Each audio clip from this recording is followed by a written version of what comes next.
बिस्मिल्लाहिर्रहमानिर्रहीम। अब देखिए, इस्लाम में जो महवर व मरकज़ ज़ात है वो सय्यिदुल अंबिया हज़रत मोहम्मद सल्लल्लाहु अलैहि वसल्लम की है। और जैसे कहा जाता है कि मोहम्मद से वफ़ा तूने तो हम तेरे हैं। अब इसी पैमाने पे अगर हज़रत अबू तालिब अलैहिस्सलाम की ज़ात मुबारका को देखा जाए तो आपने सारी ज़िंदगी वफ़ाओं की इंतहा कर दी थी। और यही वजह है कि जब रसूल खुदा सल्लल्लाहु अलैहि वसल्लम फ़तह मक्का के मौके पर तशरीफ़ लाए तो मिस्र के मशहूर मौरिख़ मोहम्मद हुसैन हैकल सीरत किताब में ये लिखते हैं कि उस वक्त रसूल खुदा ने फरमाया कि मेरा खैमा हज़रत अबू तालिब अलैहिस्सलाम और हज़रत खदीजतुल कुबरा सलामुल्लाह अलैहा की कब्रों पर लगाया जाए। गोया आप उनकी वफाओं और एहसानात की कदरदानी के लिए उन्हें खराज तहसीन पेश करें। याद रखा है उनकी बेशक ऐसे ही, चूंकि मुश्किल मरहले में इन लोगों ने साथ दिया तो अब जब इस्लाम औजे कमाल तक पहुंच गया तो रसूल खुदा कदरदानी के तौर पे इन मोहसिनों को भी याद फरमा रहे थे। अब अगर हज़रत अबू तालिब अलैहिस्सलाम के बारे में एक इजमाली खाका बयान कर दूं, उलमा मौरखीन ने जैसे लिखा कि रसूल खुदा की विलादत से 35 साल पहले आपकी विलादत हुई थी और आप हज़रत अब्दुल मुत्तलिब अलैहिस्सलाम के फर्जंद थे। और हज़रत अबू तालिब अलैहिस्सलाम अपने वालिद की वफ़ात के बाद जो हुजाज की मेज़बानी का शर्फ था वो भी आपके हिस्से में आया, जो सिकाया था हुजाज को पानी पिलाने का शर्फ वो भी आपके हिस्से में आया। फिर कहते पेशे के एतबार से आप ताजिर थे। क्या तिजारत किया करते थे कि आप इत्रियात जो है उनकी तिजारत करते थे और गंदम फरोख्त किया करते थे। उसमें ये कभी इम्कान है कि आप जब शाम की तरफ जाया करते तो यहाँ से इत्र ले जाया करते, वहाँ से गंदम लेके आते, चूँकि यहाँ तो ज़मीन ज़रख़ीज़ नहीं है मक्का की। और फिर रसूल खुदा सल्लल्लाहु अलैहि वसल्लम के साथ जो आपका ताल्लुक़ है उसमें अगर मैं एक ही उनका मिसरा पढ़ दूँ कि आपने फरमाया वल्लाहि लन यसिलु इलैका बिजामइहिम हत्ता वस्सद फी तुराबि दफीना, कि खुदा की कसम ये लोग सारे मिलकर भी आ जाएं तो मोहम्मद तुम तक नहीं पहुंच सकते कि जब तक मुझ अबू तालिब को मट्टी के अंदर दफन न कर दे। और फिर फरमाया आरज़ता दीनन क़द अलिमतु बिअन्नहु, और जो आपने दीन पेश किया है मुझे यकीन है इस दीन के बारे में मिन खैरि अदियानिल बरियत दीनन, कि तमाम अदियान में से ये बेहतर दीन है। सुभान अल्लाह। और देखिए शुजात जो आपने शेर पढ़ा था, अगर मैं उस हवाले से कहूँ, सिर्फ रसूल खुदा सल्लल्लाहु अलैहि वसल्लम की ज़ात मुबारका नहीं बल्कि साहबी रसूल हज़रत उस्मान बिन मज़ऊन रज़ी अल्लाह ताला अन्हु के बारे में बयान है कि एक रोज़ वो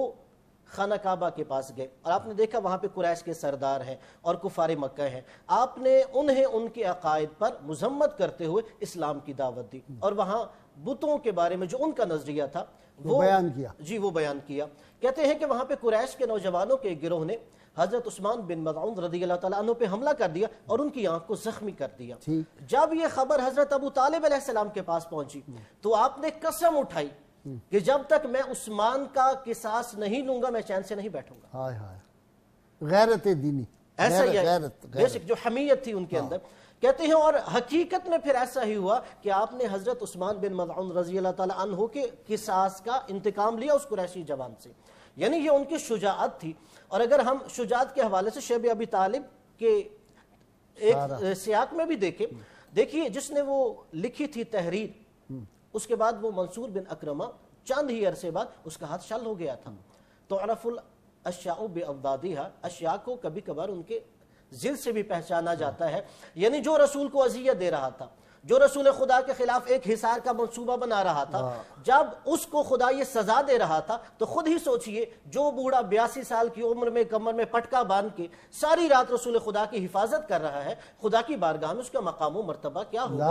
और ये हालत थी कि रात को रसूल खुदा का बिस्तर अपने पहलू में लगाते थे और फिर जब देखते कि कहीं ऐसा ना हो कि कोई काफिर की नजर पड़ गई हो अव्वल शब में, तो फिर रसूल खुदा को वहां से उठा के हजरत अली को वहां पे सुला लेते। और फिर जुमला है, एक दिन हजरत अली अलैहिस्सलाम ने सवाल किया आप ऐसा क्यों करते हैं कि